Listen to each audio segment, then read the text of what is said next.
everyone. I'm so happy to be here with you again. If you want to learn how real people speak English in everyday life, then today's episode is perfect for you. That's right. Our topic today is how people talk in English.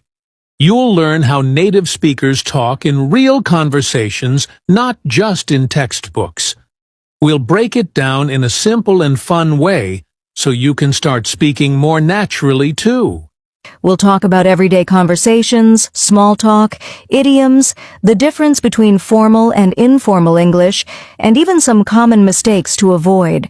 And we'll also give you real examples and a chance to practice with us. So whether you're at home, commuting, or just relaxing, you can improve your English with us right now. Yes, and don't worry if you're a beginner. We'll keep the language easy and clear for you to follow. Just listen and enjoy. So grab your notebook or just sit back and listen.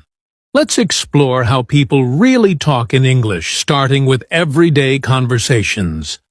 All right, let's dive into our first part, everyday conversations. Julia, have you ever noticed how different real-life English is from the English we see in textbooks? Oh, absolutely, Jason. In real life, people speak quickly, use contractions like I'm, your, let's, and they often don't use full sentences. It's much more relaxed and casual. Exactly. Let's give our listeners an example. Imagine two friends meeting on the street. Hey, long time no see. How have you been? Hey, I've been good. Just super busy with work. You? Same here. Work's been crazy lately. Want to grab coffee sometime? Sure. Let's do it this weekend. That's a very simple, natural conversation. Notice how short and casual the sentences are? Yes, and how we use phrases like long time no see. How have you been? Want to grab coffee? These are very common in everyday English. Also, we don't always speak in full grammar. For example, instead of saying, "Would you like to have coffee with me?" we just say, "Want to grab coffee?" Right. It's not wrong grammar, it's just spoken English. And contractions are everywhere, like I have becomes I've, and do you wanna becomes wanna. Let's share a few more common phrases that people use every day. Good idea. Here are a few. What's up means how are you? No worries means it's okay or don't worry about it. I'm good, thanks. A common reply when someone asks how you are. Sounds good means okay or I agree. Let's catch up soon means let's talk or meet again soon. These small phrases can help you sound more natural and confident when you talk to someone in English. Also, don't forget that in daily life, people often mix questions and answers. Hey, Julia, are you free later? Not sure yet. What's up? Thinking of going for a walk. Wanna come? Maybe. Text me? Sure thing. See how casual and short everything is? That's very typical in English-speaking countries. And the best way to learn this is to listen a lot and practice speaking. Podcasts, shows, and talking with others help a lot. Yes, and don't be afraid of making mistakes. Just try to speak naturally and listen to how others talk. Coming up next, we'll talk about something people often forget, tone and body language. It's not just what you say, but how you say it. That's right. Let's go there now. Now let's talk about something really important that's not just about words, tone, and body language. Yes, a big part of communication is how you say things, not just the words you use. Tone of voice and body language can change the whole meaning of a sentence. For example, if I say I'm fine in a happy tone, it sounds like everything is okay. But if I say it in a flat or sad tone, I'm fine, it can mean the opposite. Exactly. And sometimes native speakers understand each other more from tone and facial expressions than from the actual words. Let's do a quick demo. I'll say the same words in two different tones. Ready? Oh, great. You're here. Oh, great. You're here. Wow! Same sentence, totally different feelings. In the first one, you're happy. In the second, maybe you're annoyed. Exactly. So, for English learners, it's really important to listen to the emotion in people's voices. Now let's talk about body language.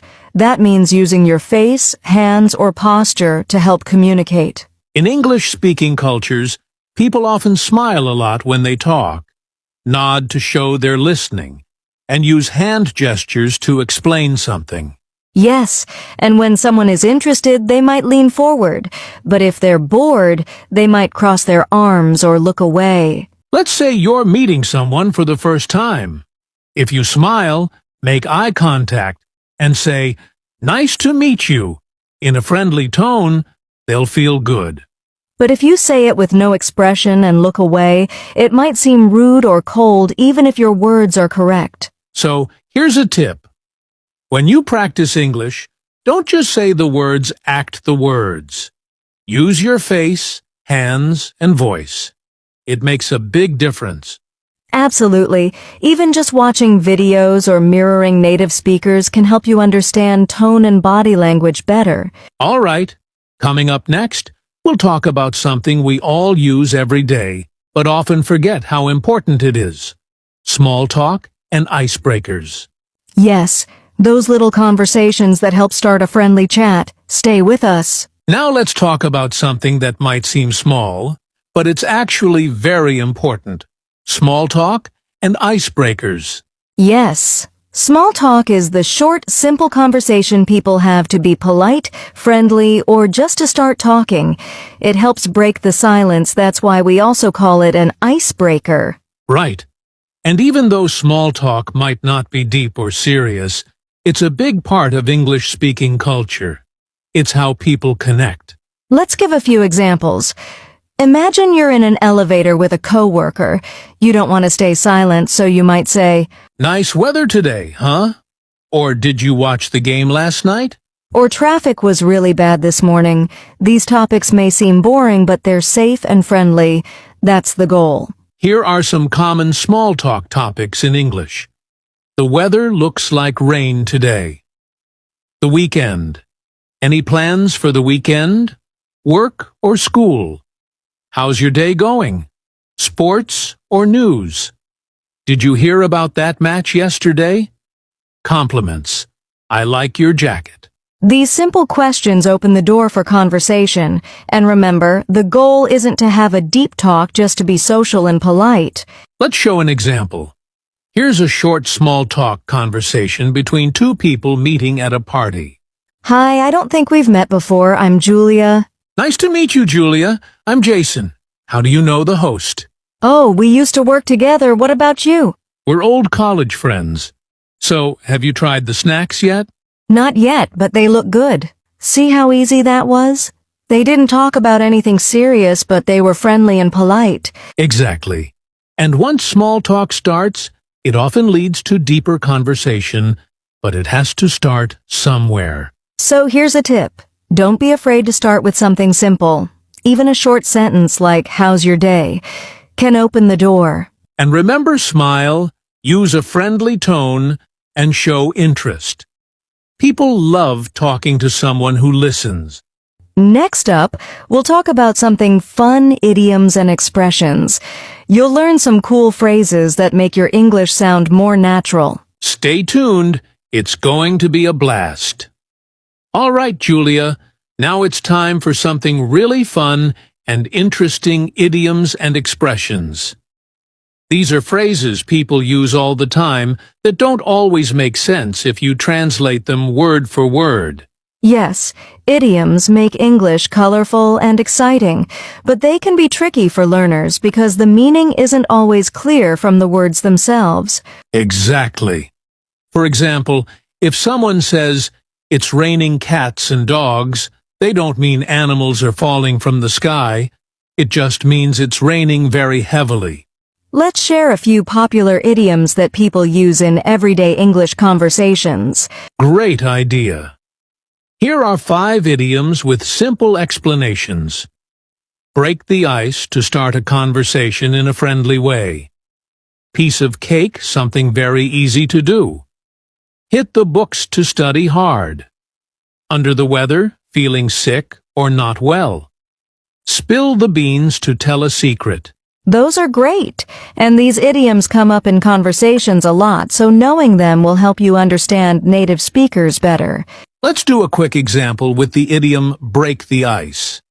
Imagine you're at a party and you want to start talking to someone new. You might say, "Hi, I'm Julia. How do you know the host?" That's a way to break the ice. Exactly.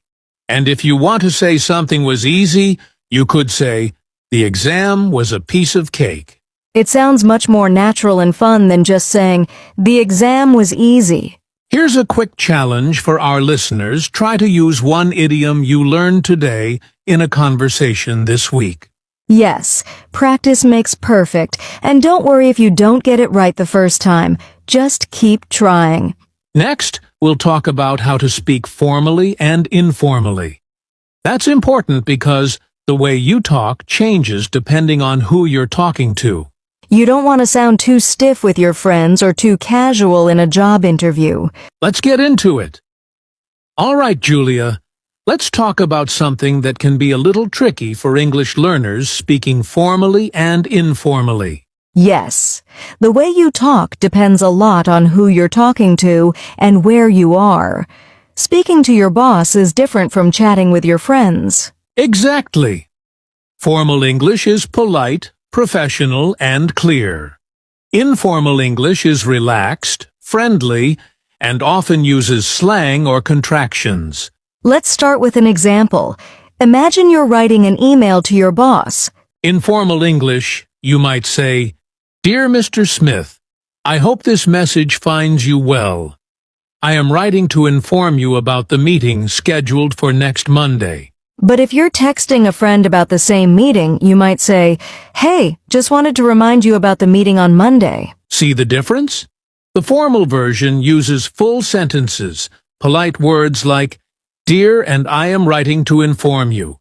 The informal version is short and casual. Here are some common formal versus informal expressions. Formal, informal, "I am writing to inform you. Just wanted to tell you I would appreciate it if could you? Thank you for your attention. Thanks, I look forward to hearing from you. Talk soon." Another big difference is in contractions. Formal English usually avoids contractions like don't or can't. Informal English uses them all the time. Also, slang and idioms are common in informal speech, but usually not in formal writing or talking. Here's a tip for learners. Match your language to the situation. When in doubt, it's better to be a little more formal. And practice switching between the two styles so you feel comfortable in any situation. Coming up next, we'll talk about something very important. How to ask questions and keep a conversation going. Great. Asking questions is the key to good conversations. Don't miss it. All right, Julia.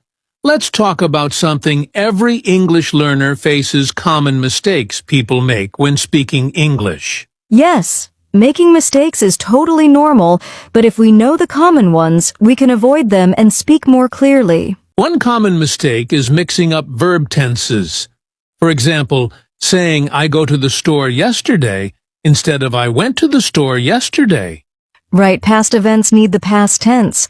So remember "I went," not "I go" for something that already happened. Another mistake is wrong word order in questions. For example, saying "You are coming" instead of "Are you coming?"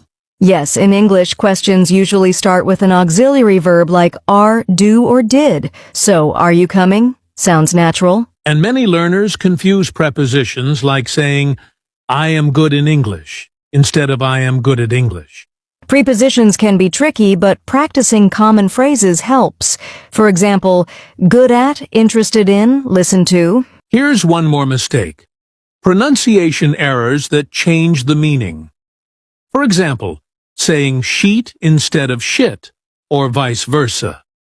That can cause funny or embarrassing moments. So, practice listening and repeating words carefully. And don't be afraid to ask for help or correction. Great advice. The key is to keep practicing and not worry too much about being perfect. Exactly. Mistakes are part of learning. The more you speak, the better you get. Coming up next, we'll talk about how to practice speaking English every day to improve faster. Stay tuned. All right, Julia. Now let's practice what we've been talking about with some role-play examples. This is a great way to get comfortable speaking English. Yes, role plays help you practice real-life situations in a safe space. Let's do 2 quick examples. Okay, first scenario, meeting someone for the first time. Hi, I don't think we've met before. I'm Jason. Nice to meet you, Jason. I'm Julia. What do you do? I'm a teacher. How about you? I work in marketing. Do you enjoy your job? Yes, I love it. What about you? Me too. It's fun and challenging. Great. Now let's try a second scenario. Ordering food at a restaurant. Hi, I'd like to order a cheeseburger and fries, please. Sure. Would you like anything to drink? Yes, a glass of water, please. Got it. Your order will see how these simple conversations use polite language and clear questions. Role-playing like this is a fantastic way to practice speaking and build confidence. Try practicing with a friend or even by yourself in front of a mirror. Next up, we'll share some tips on how to improve your English pronunciation. Don't miss it. All right, Julia, we're almost at the end of today's episode. But before we wrap up, let's share some quick tips on how to speak English like a native speaker. Yes, speaking like a native isn't about being perfect. It's about sounding natural and confident. Here are a few tips. Listen carefully to native speakers watch movies, listen to podcasts, and pay attention to how they speak. Practice speaking regularly, even if it's just talking to yourself or repeating phrases aloud. Focus on rhythm and intonation. English has a musical flow, with some words stressed more than others. Use contractions instead of saying, I am going. Say, I'm going.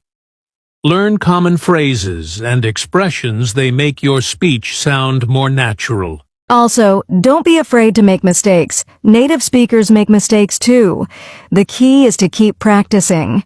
And remember, speaking confidently is just as important as speaking correctly. Absolutely. The more you practice, the more natural you'll sound. That's all for today. Thanks for joining us on the English Learning Podcast. See you next time. Keep practicing and keep talking. All right, Julia. It's time for our favorite part, practice time for our listeners. This is where we help you get speaking right now. Yes, we'll say some sentences and questions slowly and then give you a moment to repeat after us. Let's start with a simple greeting. Repeat after me. Hello, how are you today? Great. Now try this one. What do you like to do in your free time? Good job. Here's a question using an idiom. Have you ever broken the ice at a party? Nice. Let's try a formal sentence I am writing to inform you about the meeting scheduled for Monday. Last one. Can you please help me with this task? Awesome. Keep practicing these sentences throughout your day. Remember, speaking often and practicing out loud is the best way to improve. That's right. Keep up the great work, and soon you'll feel more confident speaking English. Thanks for practicing with us today. All right, Julia. We've covered a lot today about how people talk in English, from everyday conversations, tone and body language, idioms, formal versus informal speech, and more. Yes, Jason. We talked about the importance of understanding different ways people speak so you can communicate confidently in many situations. Remember, learning English is a journey. It takes time, practice, and patience. Don't be afraid to make mistakes. They help you learn and improve. Keep listening, speaking, and practicing every day. Use the tips and examples we shared, and soon you'll notice your English getting stronger and more natural.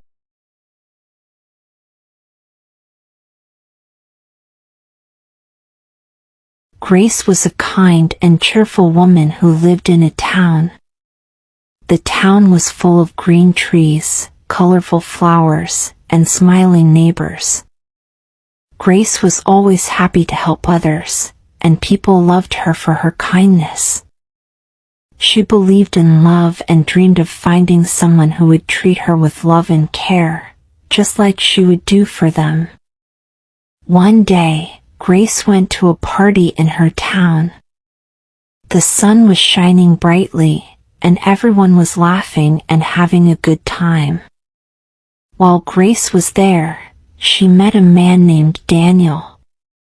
Daniel had a warm smile and a friendly laugh that made Grace feel comfortable. They started talking, and the more they talked, the more Grace felt like she had known him forever. He seemed to understand her in a way no one else had. They shared their dreams, talked about their favorite things, and laughed together.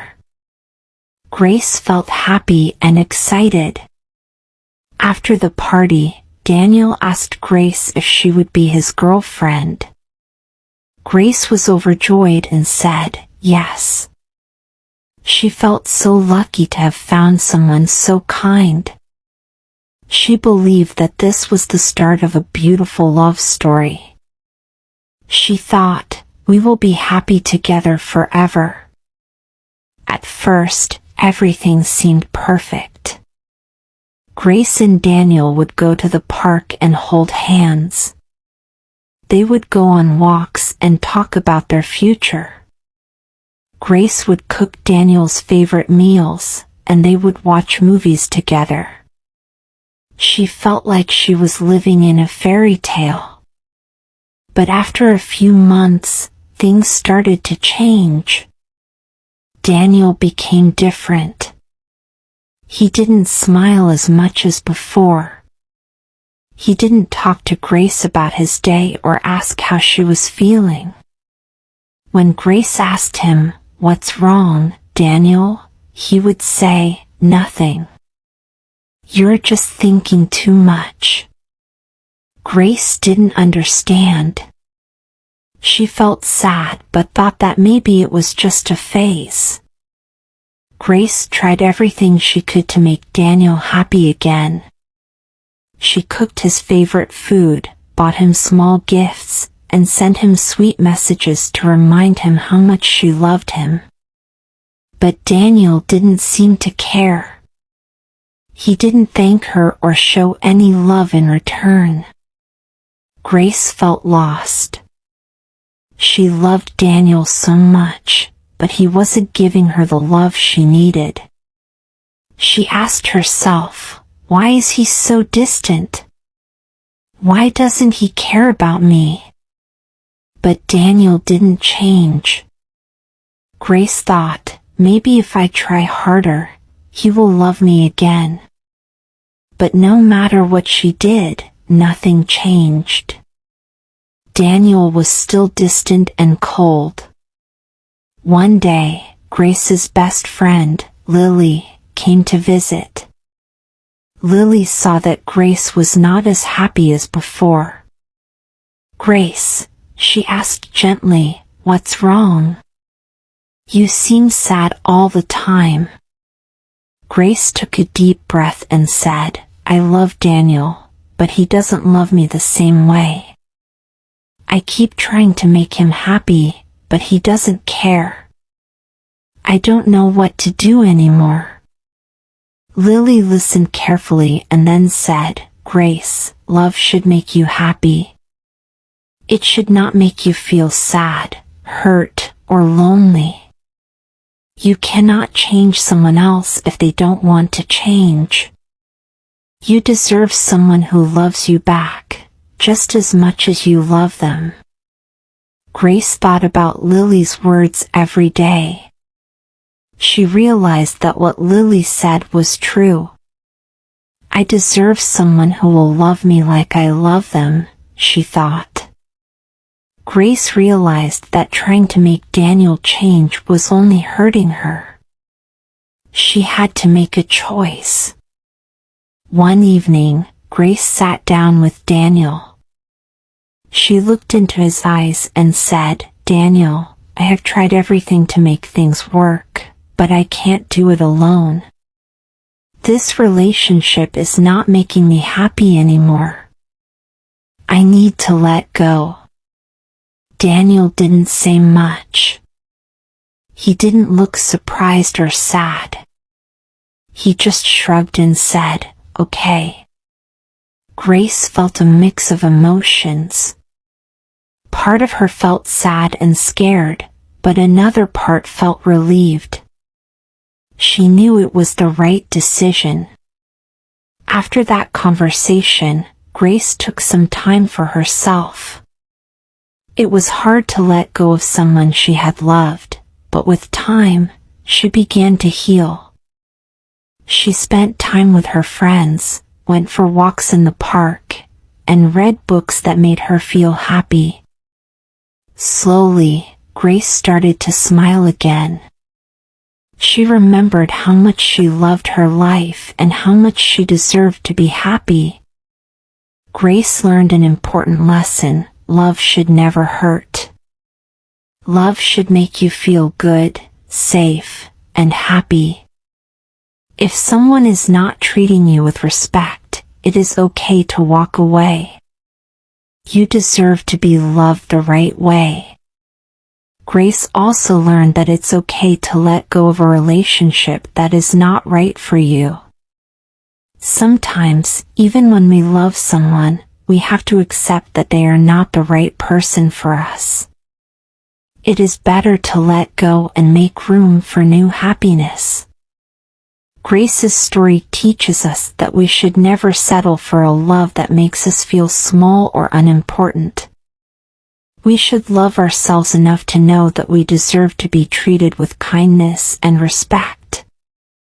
If someone is not treating us right, we have the power to walk away and find the happiness we deserve.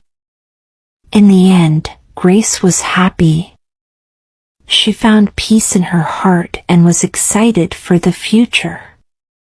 She knew that there was someone out there who would love her just the way she loved them. And she was ready to find that happiness, knowing that she was worthy of it. Thank you for listening to Grace's story. Remember, you deserve love that makes you feel happy, safe, and special. Never settle for anything less. Stay strong and always believe in your worth.